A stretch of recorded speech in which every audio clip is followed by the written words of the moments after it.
Hi friends, অনেক দিন পর তোমাদের কাছে আমি আবার একটা ভিডিও নিয়ে আসলাম। আজ 25শে ডিসেম্বর, মেরি ক্রিসমাস। আমরা 25-26 জন মিলে একটা পিকনিক করছি। আমার বাপের বাড়ির অপোজিট বাড়িতেই করছি। আর আমি কিন্তু এখানে অনেকটা চিকেন কষাচ্ছি। না, মোটেই না, এই মাংসটা কিন্তু আমি করছি না, এক দাদা করছিল।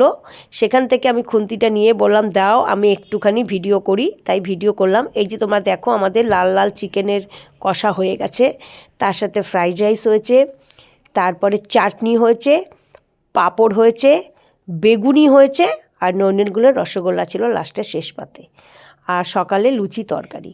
পিকনিকে কিন্তু আমরা প্রচুর এনজয় করেছি, প্রচুর নাচানাচি করেছি। সেই ভিডিওগুলো তোমাদের সাথে অবশ্যই শেয়ার করব। আর এই ভিডিওটা যদি ভালো লাগে লাইক কমেন্ট শেয়ার করো। আর তোমরা কে কোথায় পিকনিক করেছো সেটা কিন্তু প্লিজ কমেন্টে জানিও।